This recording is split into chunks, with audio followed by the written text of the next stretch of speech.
Esto es DW Noticias desde Berlín. La Unión Europea reacciona a la violencia y a las miles de muertes de manifestantes en Irán y designa como terrorista a la Guardia Revolucionaria Islámica.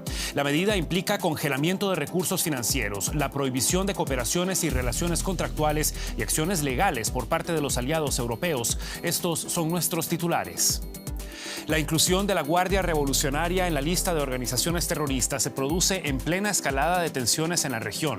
Donald Trump amenazó a Irán con una acción militar, a lo que la República Islámica responde que ve más cerca una guerra que unas negociaciones.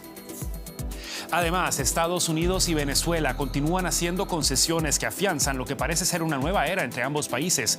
La Asamblea Nacional Venezolana aprueba por unanimidad la reforma a la ley de hidrocarburos de Delcy Rodríguez que abre la explotación petrolera a Estados Unidos, mientras Washington anuncia la reapertura del espacio aéreo venezolano. Y el jefe de la patrulla fronteriza de Estados Unidos sugiere que habrá una relajación de las redadas migratorias.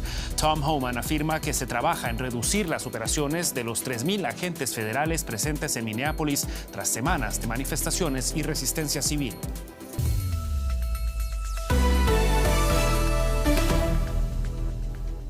Los saluda Javier Arguedas. Gracias por informarse con nosotros. Se trata de una medida sin precedentes. La Unión Europea incluyó a la Guardia Revolucionaria Islámica de Irán en su lista de organizaciones terroristas. Es la primera vez que en este listado figura una institución militar estatal de un país soberano. Bruselas responde así al rol que esta organización habría jugado en la muerte de miles de manifestantes durante las protestas que hemos visto en las últimas semanas.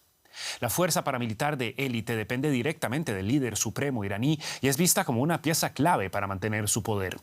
En un comunicado, las Fuerzas Armadas iraníes tildaron la medida de ilógica, irresponsable y detestable.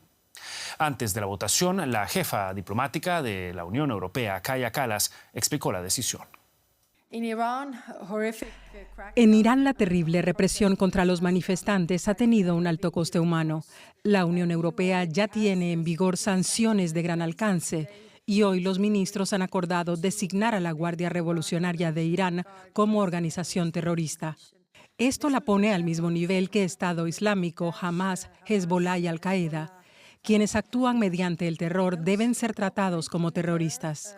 Los ministros también han impuesto sanciones a los responsables de la brutal represión en las protestas, incluido el ministro del Interior. La represión no puede quedar sin respuesta. La medida de la Unión Europea llega tras disputas dentro del bloque a favor y en contra de su implementación, como nos lo cuenta la periodista María García Sornosa desde Bruselas.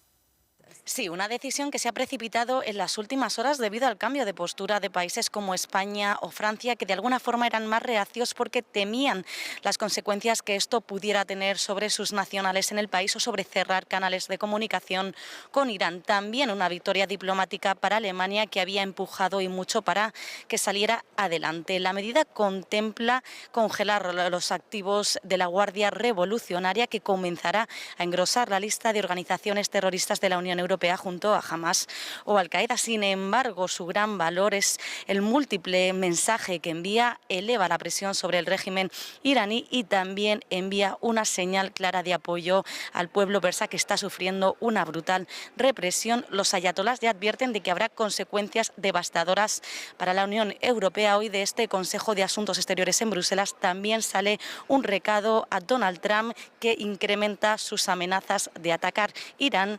La región, dicen en Bruselas, no necesita una nueva guerra.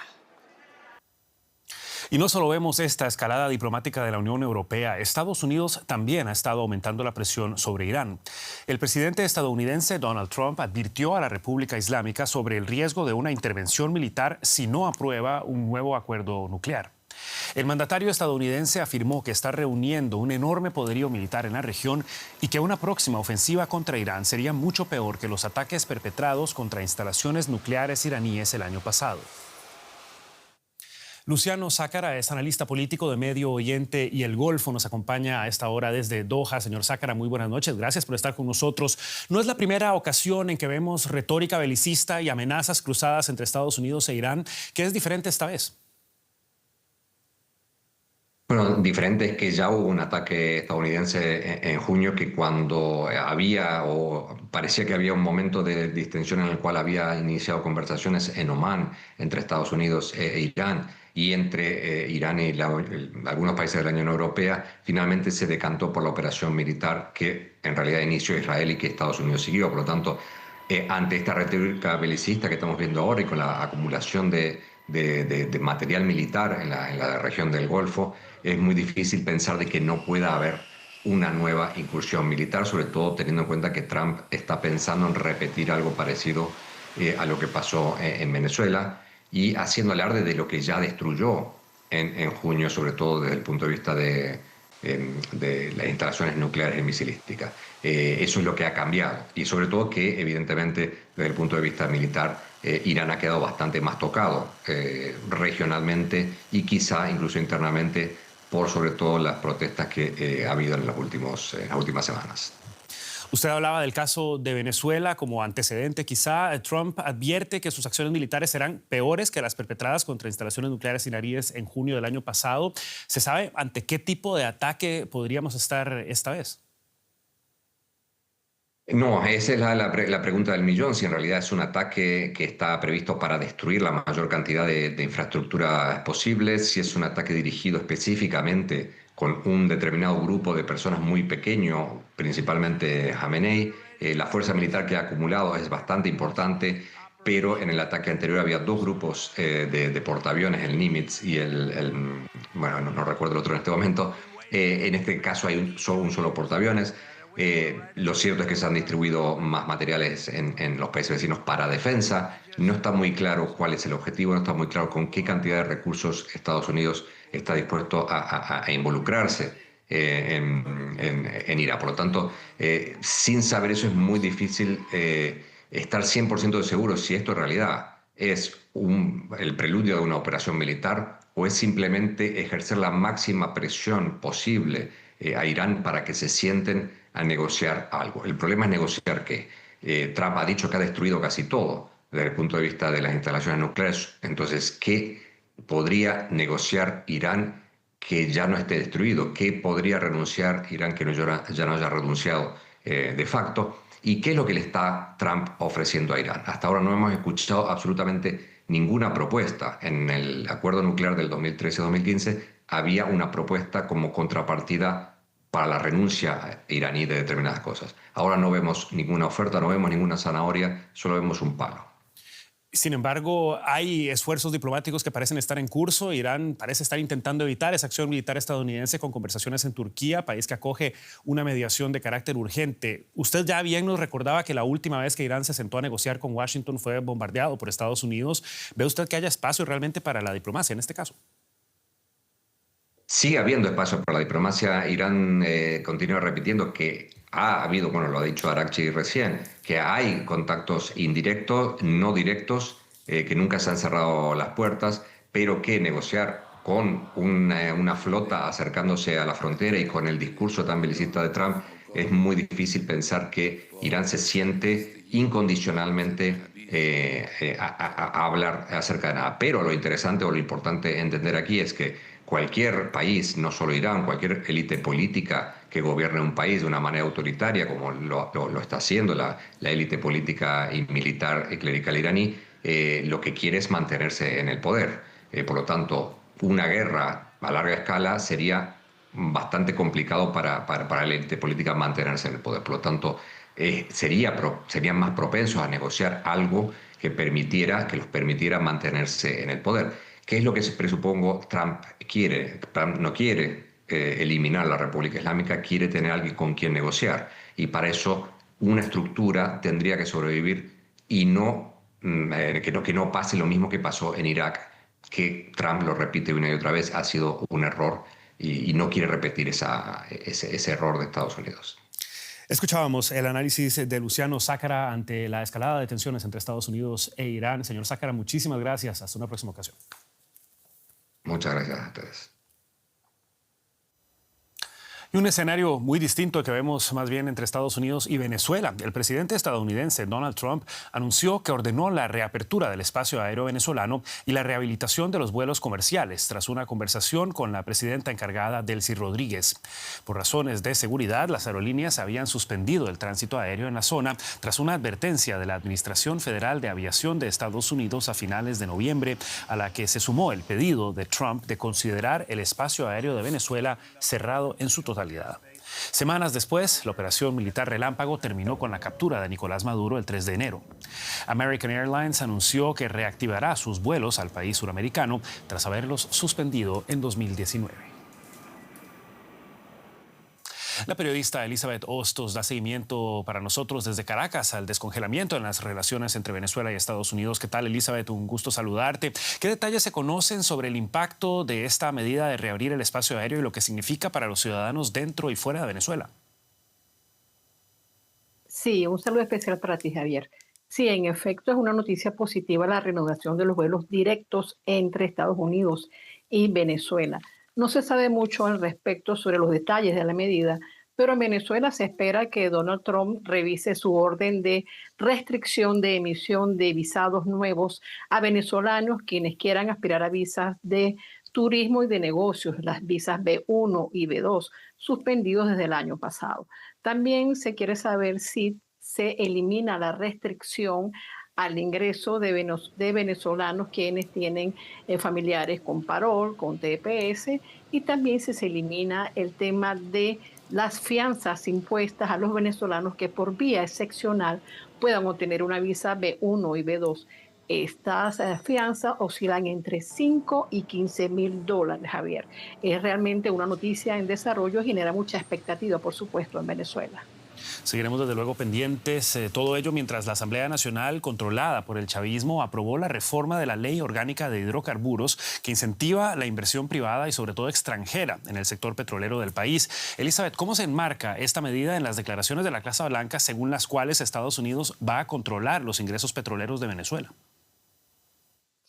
Sí, Javier, trascendió en medios políticos del oficialismo que esta ley ha sido aprobada y avalada por los Estados Unidos y forma parte de la nueva base legal que permite el manejo de los recursos petroleros venezolanos por parte del gobierno de Donald Trump. Esta ley también facilita inversiones a empresas extranjeras que tenían muchas restricciones desde el año 2006.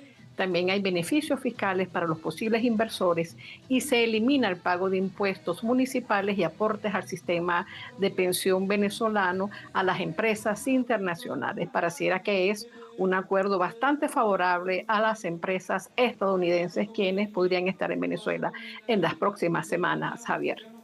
Elizabeth Hostos, con los detalles de las últimas medidas de descongelamiento en las relaciones entre Estados Unidos y Venezuela. Elizabeth, muchísimas gracias. Hasta la próxima. Gracias a ustedes. Hasta pronto. Bueno, y no solo la política exterior estadounidense está en los titulares en esta jornada, también la política interior. Y es que tras semanas de tensiones y violencia en el estado estadounidense de Minnesota, hay un nuevo hombre al frente de la ofensiva de Donald Trump contra la migración ilegal. El llamado zar de la frontera, Tom Homan, llegó al estado y prometió restablecer la ley y el orden mientras admitió errores de los agentes federales en las últimas semanas. A pesar del cambio de mando en las fuerzas de ICE, varias autoridades en Minnesota siguen exigiendo al gobierno que retire a los efectivos federales a quienes responsabilizan de la muerte de 2 ciudadanos estadounidenses durante los operativos. El gobernador de Minnesota, Tim Walz, rinde homenaje a uno de los 2 ciudadanos que murieron por disparos de agentes federales de control fronterizo. Su mensaje para esta agencia y sus aliados en Washington fue claro. No me interesa un cambio de tono, solo necesitamos que se vayan y que respondan por lo que pasó. ¿Cree que sucederá? Walz no respondió, pero Tom Homan sí podría hacerlo. Es el zar de la frontera de Trump, ahora al frente de las operaciones de ICE en Minnesota. No quiero que nadie muera, ni oficiales, ni miembros de la comunidad, ni los objetivos de nuestras operaciones. Apoyo la primera enmienda. Tienen derecho a protestar. Solo pido que se mantengan pacíficos. Pero amenazar a los agentes del orden, impedir, obstruir o agredir nunca está bien y habrá tolerancia cero. Si interfieren, obstaculizan o agreden a agentes de ICE, serán arrestados. La presencia de Homan en Minnesota es vista por algunos como un cambio en las agresivas tácticas de ICE en el estado. El funcionario ha sugerido que ICE podría empezar a replegar sus fuerzas si los funcionarios locales cooperan más con los agentes federales. Pero la indignación sigue siendo intensa tras la muerte violenta del enfermero Alex Pretty. Ahora han surgido nuevas imágenes que muestran a Pretty en un altercado previo con agentes de ICE. En él se le ve rompiendo la luz trasera de una camioneta de los agentes antes de ser reducido. Algunos dicen que muestra un patrón de comportamiento agresivo antes de su muerte. Otros afirman que el incidente no justifica la actuación de los agentes. Sanitarios de todo Estados Unidos han celebrado vigilias en memoria de Pretty y han pedido a Washington que detenga las redadas en todo el país. Nos enfocamos en Alemania, donde el canciller federal Friedrich Merz se dirigió al Parlamento tras la reciente escalada de las tensiones con Estados Unidos por Groenlandia. En su intervención, Merz abogó por la unidad europea. El jefe de gobierno alemán afirmó que la OTAN sigue siendo la mejor garantía para la paz y la seguridad. Esto en un contexto de creciente agresividad por parte de las grandes potencias globales. El canciller empleó un tono conciliador con respecto a Estados Unidos, a quien tendió la mano, pero según puntualizó, como socios y aliados, no como subordinados. Un discurso del canciller alemán con dos ideas centrales: preservar y fortalecer la OTAN como garantía de libertad, paz y seguridad, y afirmar que Europa debe cooperar con Estados Unidos como socio igualitario, no como subordinado. Friedrich Merz subrayó que la Unión Europea ha demostrado que puede actuar como potencia capaz de abrirse a nuevos aliados y defender sus intereses frente a presiones. Ahora bien, quedó sin responder el cómo. Merz no ofreció medidas concretas ni reformas para hacer a la Unión Europea más eficaz. Lo que sí enfatizó es que la UE debe aprender el lenguaje del poder, dijo, incluso bajo presión. Recordó que el conflicto en torno a Groenlandia mostró la capacidad del bloque comunitario para resistir las amenazas arancelarias de Washington y criticó con dureza las declaraciones de Trump sobre la supuesta inutilidad de las tropas de la OTAN en Afganistán. En cuanto a reacciones a su discurso, la ultraderechista Alternativa para Alemania acusa a Merz de descuidar los intereses nacionales, mientras que desde la izquierda se reclama una postura aún más firme contra Trump. Merz insiste en que Europa es una alternativa al imperialismo y la autocracia, con acuerdos como los de Mercosur e India, y que debe reforzar su seguridad, invertir en defensa, apoyar a Ucrania y recuperar competitividad económica. Solo con unidad, dijo Friedrich Merz, podrá el viejo continente convertir su renovada autoestima en verdadera influencia global. Y Merz también habló de economía. Paco Furio está con el análisis. Así es, Javier. La comparecencia del canciller alemán Friedrich Merz ante el Parlamento dejó también varios conceptos sobre su visión y el estado de la economía más grande de Europa. El mandatario resaltó el poder económico que tiene la Unión Europea y reclamó que el bloque debe reducir su dependencia de Estados Unidos, entre otros aspectos en materia de tecnología. Para apuntalar el aún magro crecimiento económico de Alemania, Merz aseguró que los tratados de libre comercio con la India y el Mercosur son fundamentales, criticando a los eurodiputados alemanes de los partidos verdes, la izquierda y Alternativa para Alemania, quienes bloquearon el avance de acuerdo con el bloque sudamericano. Y vamos hasta la bolsa de Frankfurt para analizar las palabras del canciller alemán con nuestro compañero Ezequiel Daray. Saludos, Ezequiel. Habló de muchos temas Merz, pero en términos económicos pareció incluso más preocupado por Europa que por Alemania. ¿A qué se debe esta actitud del canciller? Es cierto, Paco, es que Merz evidentemente sabe que para que Alemania salga de este magro crecimiento necesita de Europa, necesita liderar a Europa y necesita recuperar ese poderío económico que tiene Europa. Y por eso son vitales los acuerdos comerciales, para reducir esa dependencia que decías de los Estados Unidos. Celebró el acuerdo con la India, que va a ser muy bueno para la industria automotriz alemana, para la industria química, y también para traer talento, ingenieros y científicos acá a Alemania. Y también habló de estar muy irritado, de que era muy irritante la actitud de los eurodiputados alemanes que votaron en contra o que votaron porque el acuerdo por el Mercosur vaya a la justicia, y conminó a que esto se tiene que cerrar rápidamente porque Alemania y Europa en su conjunto necesitan del libre comercio. Claro, la oposición le dijo, están hablando mucho de Europa, pero esos deberes no los están haciendo en casa porque no están reduciendo la burocracia, y del crecimiento magro que va a tener Alemania, 1% este año, 3/4 partes van a ser el gasto público. Falta la inversión privada. Este jueves también conocimos los beneficios récord de una gran entidad bancaria alemana, por cierto, bajo sospecha de blanqueo de dinero, el Deutsche Bank. ¿Cómo se explica este resultado en estos momentos?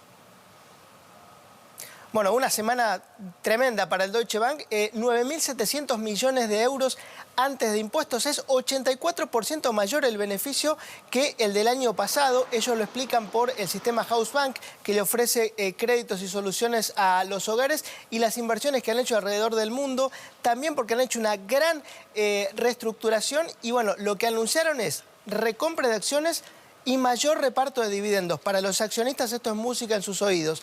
Pero todo quedó empañado, como dices, por estas redadas que hubo aquí en Frankfurt y en Berlín, por la sospecha de que no controlaron un posible lavado de dinero de empresas extranjeras. Medios alemanes, esto no está confirmado por la justicia, pero ahora los medios alemanes dicen que podrían ser fondos rusos y que estaría involucrado el oligarca Roman Abramovich.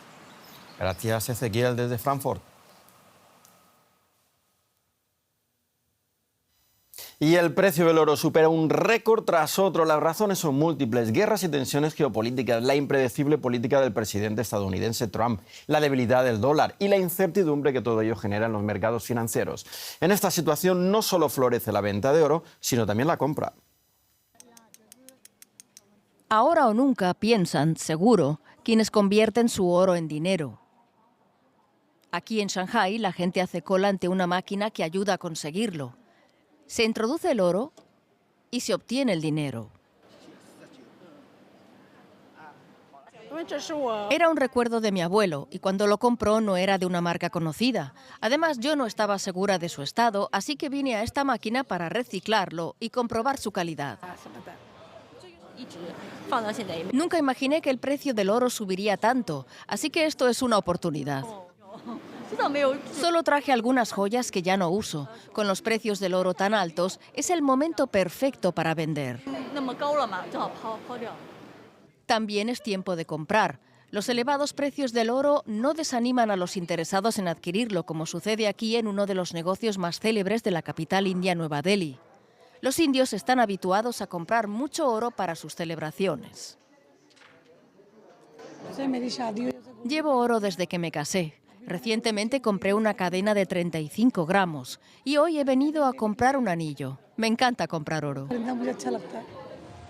La demanda de oro crece con fuerza desde 2025, cuando este metal alcanzó un nuevo máximo histórico, según datos del Consejo Mundial del Oro.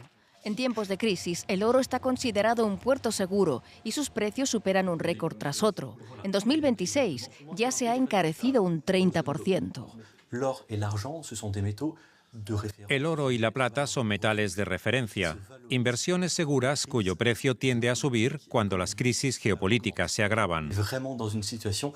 A eso se suma que los bancos emisores en economías clave como China y la India han incrementado sus inversiones en oro, tanto para estabilizar sus monedas como para reducir su dependencia del dólar estadounidense. Por eso muchos expertos consideran la subida del precio del oro como un indicio de la creciente desconfianza hacia el dólar estadounidense. Y nos vamos a Chile. Efectivamente, Paco, donde hay bastante angustia, más de 20 muertos y unos 50.000 damnificados. Es el saldo de los incendios en las regiones del Biobío y Ñuble, en el sur del país. La catástrofe hizo avanzar un proyecto de ley de prevención de fuego que pone el foco en la sostenibilidad de las enormes plantaciones de monocultivo de pino y eucalipto en la región. En este momento queda nada, nada de nada. Ahí tenía mi arbolito, un mandarino inmenso de grande, precioso, y quedó solamente el tronco. Y ahora estamos viviendo acá con mis guaguas, con mis 5 hijos.